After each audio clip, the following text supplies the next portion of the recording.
시청자 여러분 안녕하세요. 오늘의 코인으로 인사드립니다. 오늘도 이 시간 여러분들과 함께하게 될 이지영 아나운서이고요. 오늘은 이지영의 인사이트를 통해서 크립토 시장에 관한 다양한 분석들에 관해서 알려드리도록 하겠습니다. 우선은 우리가 지난 거래일 마감된 뉴욕 증시부터 살펴보실 텐데요. 뉴욕 3대 지수 일제히 상승 마감한 모습 보여줬습니다. 다우존스와 나스닥 지수, S&P 500 지수 각각 상승 마감했는데요. 이러한 상승세에 관해서는 시장에서는 그 이유가 타당하지 않다라는 분석들이 나오고 있습니다. 그에 따른 다양한 리스크들 현재 언급되고 있는 시점이기 때문에 같이 한번 체크해 보시면 좋을 것 같습니다. 달러 같은 경우에는 연일 또 조정세를 겪고 있는 모습이고요. 골드 같은 경우에도 소폭의 하락세로 마감된 모습 보여줬습니다. 그렇다면 뉴욕 증시에서는 어떤 헤드라인들이 걸렸었는지 하나하나 체크해 볼 텐데 우선 첫 번째로 무디스가 미국의 신용 등급을 또 한번 강등했습니다. 무디스는 유일하게 미국의 신용 등급을 유지해왔던 신용평가사 중에 하나였는데 아무래도 이러한 재정 악화와 계속해서 찍어내는 국채를 의식한 듯 싶었습니다. 무디스마저도 지난 거래일 뉴욕의 신용 등급을 강등했다라는 소식들 전해지면서 미국 재무부에 관한 압박들 계속해서 시장에 나오고 있는 시점이고요. 그리고 우리가 이번 주 같은 경우에는 10월 달에 있을 CPI 지표를 좀 주목해봐야 한다라는 시점들 다시 한 번 더 챙겨보셔야 될 것 같습니다.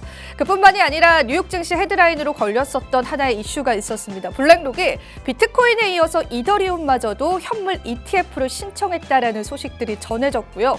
이제 정말로 암호화폐 시장에 관한 ETF 상품들이 시장에 나올 수 있다라는 불안감들 뿐만 아니라 호재성 기사들도 함께 나오고 있는 시점입니다. 자, 이렇게 해서 우리가 뉴욕 증시 한번 체크해 보시면 좋을 것 같고요. 그리고 크립토 헤드라인도 하나하나 체크해 드리도록 하겠습니다.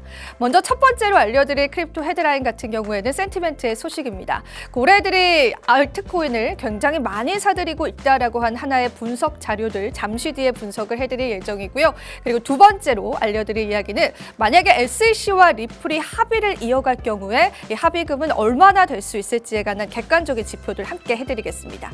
그리고 마지막 세 번째 같은 경우에는 챗 GPT가 이야기했습니다. 솔라나 가격 계속해서 상승할 것이다라는 이야기를 이어갔는데 과연 이게 어떤 의미인지에 관해서도 체크해 보시면 좋을 것 같고요. 그리고 또 하나의 소식이 전해졌습니다. 하마스가 암호화폐 계좌를 통해서 전쟁 지원을 받았다라는 소식들 전해졌고요. 특별히 이러한 소식들은 월스트리트저널이 다루면서 전 세계적인 리스크들, 암호화폐에 관한 리스크들 계속해서 대두되고 있는 시점입니다. 하마스에게 이러한 전쟁 자금을 지원한 국가는 이란이다라고 하니까 관련해서도 같이 한번 체크해 보시면 좋을 것 같습니다. 자, 그렇다면 오늘 헤드라인 중에 두 가지를 한번 뽑아봤습니다. 첫 번째 헤드라인 자세히 한번 살펴보시겠습니다. 자, 일단 고래 활동 급증한 알트코인부터 체크해 드릴 텐데요. 센티멘트의 분석 자료들도 같이 가지고 왔습니다. 센티멘트에 따르면은 최근 디지털 자산 시장 상승이 암호화폐 고래 활동 급증과 관련이 있다라고 했습니다. 관련한 차트 분석들 여러분들이 조금 자세히 체크해 보시면 좋을 것 같은데요. 그렇다면 센티멘트가 어떤 코인들의 고래 활동이 증가했다라고 보고 있을까요? 그 코인들 하나하나 체크해 드리도록 하겠습니다. 물론 차트에 다 나와 있긴 하지만은 특히나 이 비트코인과 이더리움뿐만 아니라 카르다노 에이다와 체인랭크의 네트워크에 고래들의 이용이 급증했다라는 그러한 소식들, 지표를 통해서 전해져 왔습니다. 그렇기 때문에 알트코인 랠리들 역시도 우리가 조금 기대해 볼 수 있는 시점이지 않을까 싶어서 관련한 지표들 계속해서 함께 참고해 보시면 좋을 것 같습니다. 자, 이어서 두 번째 헤드라인도 체크해 보실 텐데요. 자, 오늘 두 번째 헤드라인은 SEC와 리플에 관한 이야기입니다. SEC와 리플이 현재 소송이 진행 중인 상태에서 만약에 SEC가 리플에게 합의를 요구하고 또 합의금을 요구하게 된다면 그 가격은 얼마나 될까? 사실 커뮤니티에서는 이러한 리플의 합의금이 엄청날 것이기 때문에 리플이 망할 수도 있을 것이다라는 분석도 나왔습니다. 하지만 우리가 보다 객관적인 지표로 체크해 볼 필요가 있겠죠. 이전의 사례들을 한번 체크를 해볼 텐데요. 블록미디에서 관련 내용들을 다뤘기 때문에 제가 한 번 더 정리해 드리도록 하겠습니다. 먼저 첫 번째로는 블록원입니다. 블록원 같은 경우에는 EOS 코인을 상장하는 그러한 과정에서 증권법을 위반했다라는 SEC의 소송을 받았었는데 SEC가 제시한 합의 금액은 2,400만 달러였습니다. EOS 같은 경우엔 이 합의금을 지불을 함으로써 일단 소송이 일단락됐다라고 되어 있고요. 그리고 두 번째는 텔레그램입니다. 텔레그램은 여러분들도 잘 알고 계신 톤코인을 상장하는 과정에서 또 한 번 이러한 증권법을 위반 위반했다라는 사유로 SEC의 소송을 직면하기도 했었는데요. 텔레그램 같은 경우에는 1,850만 달러를 지불했고 또 12억 2,400만 달러를 투자자에게 반환하는 방식으로 SEC와의 소송을 마무리 지었다라고 합니다. 자, 그리고 마지막으로 엔비디아입니다. 조금 의아하신 분들도 있으실 텐데요. 엔비디아 같은 경우에는 암호화폐 채굴이 회사의 게임 비즈니스에 미치는 영향을 적절하게 일반에 공개하지 않았다라는 이유로 기술 회사인 엔비디아에 관한 소송을 또 진행하기도 했습니다. 엔비디아 입장에서는 조금 황당할 수도 있었을 소송이었을 텐데 엔비디아 같은 경우에는 비교적 적은 금액인 550만 달러의 합의를 마무리했다라고 나와 있습니다. 우리가 이러한 자료들을 통계해 봤을 때 SEC가 리플에게 제시할 만한 그러한 합의금은 얼마가 될지를 좀 다양하게 예측해 볼 수 있을 텐데요. 그래도 리플사가 망할 정도의 합의금은 아니다라는 부분들 체크해 보시면 좋을 것 같습니다. 네, 이렇게 해서 크립토 헤드라인까지 체크해 보셨고요. 마지막으로 지금 현재 비트코인 시세들 함께 살펴보시면서 이 시간 마무리해 보도록 하겠습니다. 자, 비트코인 시세 살펴보시겠습니다. 비트코인 같은 경우에는 현재 37,000달러 선을 유지해 주고 있는 모습입니다. 주말 사이에도 큰 폭의 상승률을 겪었던 비트코인 조금의 조정세를 겪고 있긴 하지만 좀처럼 내려오는 모습은 아닌 것이 포착해 볼 수 있겠습니다. 이더리움도 앞서 말씀드린 것처럼 블랙록에서 이더리움 현물 ETF를 신청함으로써 또 추가적인 급등이 나왔었는데 2,000달러 선 유지해주고 있는 모습들 포착해 볼 수 있겠습니다. 자, 그리고 다른 알트코인들도 살펴보실 텐데요. 우선 리플 같은 경우에는 0.66달러 선에서 거래되고 있고요. 솔라나 같은 경우에는 55달러 선입니다. 지난주와 대비했을 때도 큰 폭의 상승을 나타내고 있는데 현재 구간에서는 소폭의 조정세를 겪고 있는 모습들 체크해 보실 수 있겠습니다. 자, 이어서 카르다노 에이다와 도지코인 역시나 시총 상위를 차지하고 있고요. 현재 알트코인들 몇몇 알트코인들은 조정 국면에 들어갔다라고 보시면 되는데 우리가 걱정할 만한 수준은 아니다라는 부분들 체크해 보시면 될 것 같습니다. 네, 이렇게 해서 오늘 크립토 헤드라인 저와 함께 살펴보셨고요. 저는 잠시 뒤에 이지영의 인사이트를 통해서 보다 자세한 크립토 소식 전달해 드리도록 하겠습니다. 오늘의 코인 가자! 네, 오늘의 코인, 오늘은 이지영의 인사이트로 함께 해드리고 있습니다. 자, 오늘도 시장에서 다양한 크립토 소식들 함께 전해드릴 예정인데요. 자, 지금 우리 시장을 또 어떻게 바라봐야 할지 보다 객관적인 지표들로 함께 해드리도록 하겠습니다. 자, 먼저 오늘 주제부터 한번 열어보도록 할까요? 네, 이지영의 인사이트, 오늘 첫 번째 주제는요. 비트코인 현물 ETF 데드라인 임박에 관한 이야기 함께 해드리도록 하겠습니다. 자, 최근 들어서 이 현물 ETF에 관한 소식들이 굉장히 많이 부각이 되고 있습니다. 그래서 우리가 보다 객관적인 자료들과 지표들로 또 시장을 체크해보면 좋지 않을까 싶어서 오늘은 또 특별히 블룸버그 애널리스트들의 어떤 예측치들, 이야기들 같이 한번 나눠보는 시간 가져보겠습니다. 자, 우선은 그 전에 먼저 보여드릴 자료가 있는데요. 최근에 CME 선물 시장에서 바이낸스를 뛰어넘는 선물 거래량이 포착이 됐다라는 외신 기사가 하나 떴습니다. 근데 이게 굉장히 유의미한 기사이기 때문에 같이 한번 체크를 해보시면 좋을 것 같습니다. 미국의 시카고 상품 거래소이죠. 우리가 사실 CME 패드워치도 굉장히 많이 참고를 하고 있고 이 CME 거래소는 선물 시장에서 굉장히 큰 세계적인 거래소입니다. 그런데 이제 현물은 아니고 이 선물 시장에서 비트코인에 관한 선물 미결제 약정의 규모가 바이낸스 거래소를 뛰어넘었다라고 합니다. 바이낸스 거래소는 세계 최대 암호화폐 거래소인데 물론 현물은 아니지만 이런 선물 시장에 관한 트레이더들의 미결제 약정이 CME 거래소에서 그 미결제 약정이 최고치를 찍었다라고 하는 부분들이 사실 어떤 의미냐면은 미국 시장 내에서 이 암호화폐, 즉 비트코인에 관한 선물 거래가 굉장히 활발하구나라는 걸 알 수 있는 그런 하나의 보도 자료 중에 하나입니다. 굉장히 의미가 있는데 사실 블랙록 등 이제 규제 환경의 대표적인 어떤 자산 운용사들이 비트코인에 관한 현물 ETF를 신청을 하면서 이 비트코인에 관한 관심도가 미국 내에서 그리고 전 세계적으로 굉장히 쏠렸다라는 걸 좀 확인해 볼 수 있는 그런 시점이다라고 보시면 될 것 같습니다.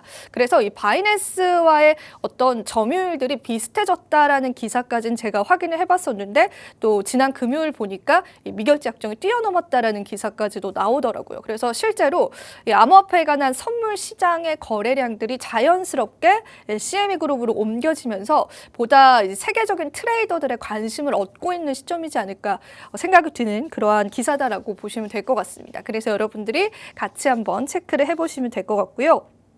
그리고 오늘의 주제로 한번 넘어가 보도록 하겠습니다. 자, 이 기사 같은 경우에는 기사라기보다는 이제 블룸버그의 애널리스트가 제시를 했었던 트위터의 글들입니다. 관련해서 많은 이제 암호화폐 월간지들 또 주간지들 또 언론들이 다루기도 했었는데 일단은 지난 금요일부터, 그러니까 지난주부터 SEC가 비트코인 ETF에 관해서 승인을 해야 되는 날들이 좀 다가오고 있다라는 그런 내용입니다. 그래서 실제로 앞으로 8일 이내, 그러니까 일주일 이내에 ETF 신청에 관한 어느 정도의 윤곽들이 조금 나올 것이다라고 보고 있는데 이 내용을 우리가 좀 알기 전에 예전에 블룸버그 통신에서 제시했었던 이 비트코인 ETF에 관한 데드라인 표를 한번 살펴보시겠습니다. 여기서 이제 이 분석가가 이야기했던 시점은 바로 여기 보이신 해시덱스랑 프랭클린의 11월 17일 2023년 11월 17일 날 퍼스트 데드라인에 관해서 이제 이야기를 했습니다. 데드라인이다라고 한다면 SEC가 비트코인 ETF에 관해서 승인을 해주거나 혹은 연기를 하거나 혹은 어떤 수정본들을 다시 제출해라라는 좀 지시를 할 수 있는 그러한 마지막 기일이다라고 보시면 되는데 여기 보시면 이러한 데드라인들이 최근에 좀 다가오고 있다라고 보시면 되고 사실 블랙록의 어떤 첫 번째 ETF 신청도 SEC가 반려하면서 수정본을 다시 제출해라라는 기한을 주기도 했습니다. 자, 그래서 우리가 이런 데드라인들을 조금 보면서 그렇다면 구체적으로 SEC가 언제쯤 비트코인 ETF를 승인해 줄 건지에 관해서 좀 유추를 할 수가 있습니다. 사실 그 시점이 아마 우리 시장에서 지금 가장 중요한 시점이지 않을까 싶은데 여기 퍼스트 데드라인이 있지만 옆에 보시면 세컨드 데드라인도 있고요. 세 번째 그리고 마지막 파이널 데드라인까지도 있기 때문에 적어도 이 파이널 데드라인 전에는 SEC의 어떤 스탠스에 관한 윤곽들이 나오지 않을까라고 또 많은 분석가들이 예상을 하고 있는 시점이다라고 보시면 될 것 같습니다. 그리고 사실 여기 블룸버그가 제시한 내용들은 12개의 신청서다라고 했는데 이 12개의 신청서를 모두 접수할 수 있는 기간이 11월 17일 날 끝난다라고 합니다. 하지만 그 이후에 마지막으로 보이시는 이 파이널 데드라인처럼 2023년 1월 10일까지 SEC는 언제든지 이 부분에 관해서 좀 연기를 할 수 있다는 겁니다. 그러니까 승인에 관한 연기 혹은 이러이러한 부분을 수정해서 다시 제출해줘라는 어떤 지시에 관한 연기들이 계속 할 수 있기 때문에 우리는 조금 더 넓은 관점에서 여기 보이시는 이 파이널 데드라인을 좀 주목을 해볼 필요가 있지 않을까 싶습니다. 사실 그렇게 쉽게 승인을 내줄 그런 SEC가 아니다라는 생각 들이 좀 들기 때문에 그렇다면 이 파이널 데드라인에는 우리가 이제 승인이든 아니든에 관한 윤곽이 나오지 않을까. 그리고 SEC 입장에서도 언제까지 이러한 운용사들에게 반려를 하거나 계속해서 수정해서 제출을 해달라라고 하는 이야기를 할 수는 없는 노릇이지 않을까 싶습니다. 지금 시장 분위기 자체가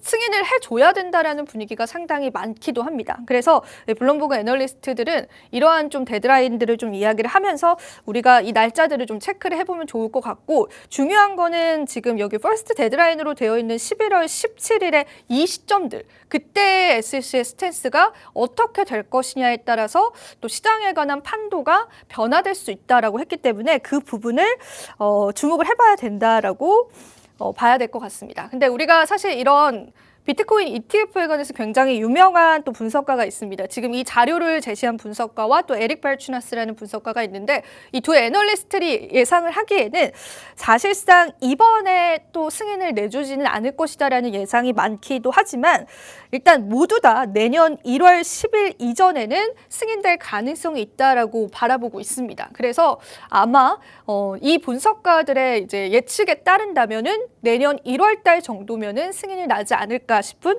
그러한 시점이지 않을까 싶습니다. 그런데 얼마 전에 또 JP모건에서 지금의 이제 암호화폐 시장의 상승세가 너무 고평가되어 있다라는 분석을 좀 내놓기도 했더라고요. 아직 승인이 난 것도 아닌데 이런 기대감 때문에 이렇게 크게 오르는 것이 비상식적이다라는 그런 분석을 하는 우려의 목소리도 나오고 있습니다. 물론 JP모건의 제이미 다이먼은 워낙 암호화폐 산업을 싫어하는 인물이기 때문에 뭐 이런 비슷한 류의 기사가 많이 나기도 했었지만 우리는 보다 객관적인 지표로 언제 승인이 날 것인지 그 데드라인이 언제인지를 좀 체크해 보시면 좋을 것 같습니다. 이 자료는 여러분들이 계속해서 좀 보시면 좋을 것 같고 특히나 여기 보이시는 이제 그레이스케일과의 소송 이후에 SEC가 최근에 SEC 내에서 긴급적인 회의를 진행했다라는 보도도 났었죠. 그렇기 때문에 그레이스케일과의 소송에서 진 이후에 그레이스케일의 신탁 상품을 또 승인해 줄지의 여부들과 그 시점들에 관해서도 촉각을 곤두세우고 있는 시점이다라고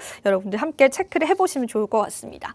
자, 이렇게 해서 저희가 이제 비트코인 현물 ETF의 데드라인에 관해서 한번 체크를 해봤고요. 실제로 이제 많은 분석가들이 이야기하기는 올해가 지나고 내년 1월 정도로 예측을 하고 있는 시점입니다. 그렇다면 우리가 또 그에 맞는 투자 전략들 세워봐야 한다라는 부분들도 같이 체크해 보시면 좋을 것 같습니다. 자, 그렇다면 오늘 두 번째 주제로 한번 넘어가 보겠습니다. 시장의 유동성적인 측면들 같이 한번 체크해 보도록 할까요?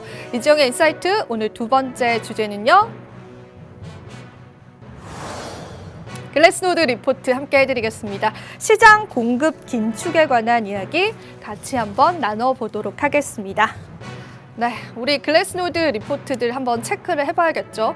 지난 리포트에서도 시장에 관한 상승을 예상했었던 글래스노드 리포트였고요. 뭐 시장 참여자들, 투자자들에 관한 신뢰도를 체크해 보면서 또 이 시장에서 공급이 얼마나 부족할지에 관해서도 같이 체크해 보면 좋을 것 같습니다.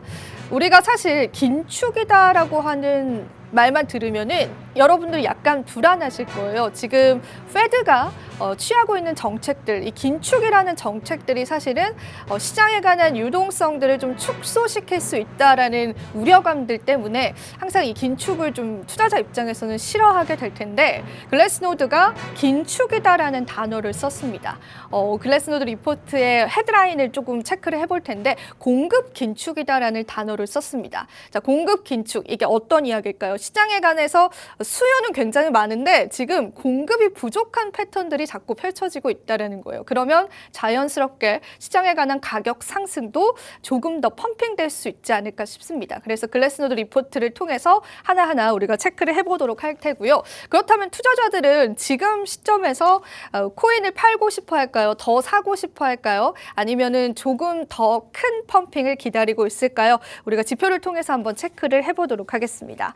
자, 타이트닝 오브 서플라이라는 그런 아주 기분 좋은 헤드라인이 걸렸습니다. 아, 이 공급 긴축이다라는 말이 저는 굉장히 많이 와닿았었는데 지표들을 하나하나 좀 체크를 해보도록 하겠습니다. 일단 요약을 좀 먼저 해보자면 일단 비트코인 공급 같은 경우에는 굉장히 타이트하다라고 합니다. 타이트하다라는 게 그만큼 공급이 지금 현재 부족한 상황이고 많은 투자자들, 오래된 투자자들이 지금 비트코인을 시장에 내놓을 마음이 없다라는 겁니다. 하지만 지금 신규 투자자는 유입이 되고 있죠. 비트코인을 빨리 사야 되는 투자자들은 늘어나는데 반면에서 이미 기존에 가지고 있던 투자자들은 비트코인을 내놓을 마음이 없다라는 그러한 이야기들을 이제 글래스노드에서 했습니다.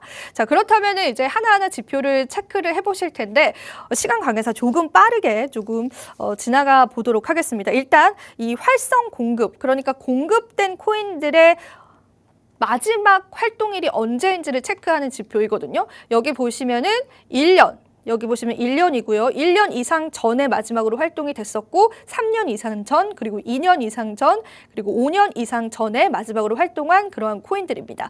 보면은 굉장히 그 비율 자체가 오랫동안 활동을 하지 않았던 코인들이 깨어났던 비율들이 여기 체크가 될 텐데 여기 보시면 마지막으로 5년 이상 전에 활동했었던 코인의 비율도 상당합니다. 29%에 육박을 하는 그러한 상황이기 때문에 일단 여러 연령대에서 모두 다 이러한 공급 비율들이 사상 최고치를 차지하고 있고 여전히 시장을 꽉 쥐고 있다라고 합니다. 그러니까 1년 이상 된 그런 투자자들부터 5년 이상 된 투자자들 모두 다 사실 이 시장에 관한 공급을 꽉 쥐고 있는 상황이다라는 걸 확인해 보실 수 있는 그러한 지표다라고 보시면 될 것 같습니다. 사실 이 지표들이 의미하는 거는 그만큼 코인이 오래되었다. 그러니까 굉장히 오랫동안 투자자들이 가지고 있었던 코인들이 현재 시장에 나와 있다라고 보시면 될 것 같습니다. 그래서 그 매도의 의사들을 파악을 해봐야 되는데 앞서서 결론으로 말씀드린 것처럼 현재 이제 많은 투자자들이 매도의 의사는 없다라는 부분들도 같이 체크를 해보시면 될 것 같습니다. 그리고 여기서도 굉장히 흥미로운 그러한 하나의 차트가 이제 나오고 있는데 우리 가격 같은 경우에는 거의 큰 폭으로 상승을 해서 정말 그 전고점을 향해서 가고 있는 시점이거든요. 그런데 여기 보이시는 것처럼 단기 홀더들과 장기 홀더들 같은 경우에는 강력한 차이가 발생하고 있다라고 합니다. 자, 이 파란색 선들을 보시면은 이 파란색 선이 장기 홀더들, 그리고 이 빨간색 선 같은 경우에는 단기 홀더들이다라고 보시면 됩니다. 이 두 홀더들의 방향성이 굉장히 다르다고 알 수가 있습니다. 이게 어떤 걸 의미하냐면 기존 보유자들이 이러한 코인을 매도하고 싶어 하지 않는다라는 걸 이야기를 하고요. 오히려 단기 투자자들은 시장에서 이제 어느 정도의 물량을 매도했다라는 걸 의미하는 그러한 지표이기도 합니다. 그러니까 오래된 투자자일수록 이 시장에서 지금 당장 비트코인을 매도해야 하는 시점이다라고 생각하지 않는 거죠. 참 많은 시간을 견뎌왔던 만큼 아직까지는 제대로 된 가치를 비트코인이 받고 있지 않다라고 판단을 하는 것 같습니다. 그래서 이 두 가지의 투자자들의 방향성이 굉장히 엇갈려 가고 있는 것이다라는 부분들도 좀 우리가 흥미롭게 체크해 볼 수 있는 그러한 지표이지 않을까 싶습니다. 자, 그리고 또 보여드릴 지표는 이 지표는 이제 또 자세히 설명을 드린다면은 또 많은 시간이 걸리기 때문에 이 지표를 보실 때는 추세를 좀 보시면 됩니다. 이렇게 올라가는 추세들이 있고 내려가는 추세들이 있고 또 잠시 올라가는 추세, 내려가는 추세가 있죠. 그리고 또 불장, 최근에 맞이했었던 불장에서는 이제 올라가는 추세가 있는데요. 최근 들어서는 굉장히 아이러니하게도 가격은 이렇게 상승을 했지만 이 추세 자체는 굉장히 꺾여 있습니다. 이 추세가 꺾여 있다라는 거는 시장에서 매도할 의사가 없다라는 그러한 의미로 우리가 해석을 해볼 수가 있습니다. 그래서 사실 상승 추세다라고 한다면은 이렇게 상승 추세를 나타낸다라고 한다면은 이제 오래된 장기 투자자들이 이제 코인을 버릴 준비가 됐다. 코인을 이제 암호화폐 시장에 내놓을 준비가 됐다라는 걸 의미하지만 이렇게 하락 추세일 때는 아직까지 홀딩해야겠다, 보유해야겠다라는 그러한 스탠스다라고 보시면 됩니다. 그런데 아이러니하게도 최근에 가격 펌핑에도 불구하고 이러한 하락 추세가 계속해서 유지가 되고 있다라는 겁니다. 그러니까 이 오래된 우리 투자자분들께서는 지금의 상승률 자체를 크게 큰 의미로 두지 않습니다. 물론 의미는 있지만 지금 내가 코인을 매각해야겠다라는 그러한 상승률까지는 아니다라는 거죠. 여기서 우리는 조금 더 시장을 기다리면서 조금 더 큰 펌핑들을 좀 기대해 볼 수 있는 시점이지 않을까 싶습니다. 그래서 이런 또 여러분들 추세들 파악을 해보시면 되고 최근 들어서 이 장기 보유자 집단 같은 경우에는 여전히 매도하려고 하는 그러한 압력들이 굉장히 낮다라고 하는 마지막 패턴들을 보시면서 여러분들이 전반적으로 지금 시장에 있어서는 시장 자체가 유동성이 들어오고 있는 시장이긴 하지만 오래된 투자자일수록 지금의 시점에서 코인을 매도할 의사가 전혀 포착되지 않는다라는 것을 확인해 볼 수가 있겠습니다. 자, 정리를 해보자면은 시장 자체는 지금 현재 공급에 관한 긴축을 겪고 있는 상황이기 때문에 만약에 펀더멘탈적인 의미들 혹은 신규 투자자들의 유입이 오게 된다면 생각보다 시장은 굉장히 급격하게 상승할 수 있을 것이다라고 보고 있습니다. 글래스노드에서는 앞으로의 시장이 코인 투자자분들에게는 더욱더 흥미로운 시장이 될 것이다라고 보고 있는 시점입니다. 그래서 여러분들이 이러한 리포트들도 같이 한번 참고를 해보시면서 시장에 관한 수요와 공부들 체크해 보시면 될 것 같습니다. 자, 오늘도 이지영의 인사이트 어느덧 또 마칠 시간이 된 것 같습니다. 자, 우리 코인 투자자분들에게 또 도움되셨을 시간이길 바라고요. 본 방송에서 제공하는 정보는 투자 판단에 대한 조언일 뿐입니다. 가치 판단 상승 하락 보장하고 있지 않다라는 점 다시 한번 유의 부탁드립니다. 저희는 내일 이 시간 다시 찾아뵙도록 할게요. 오늘도 시청해 주신 여러분 고맙습니다.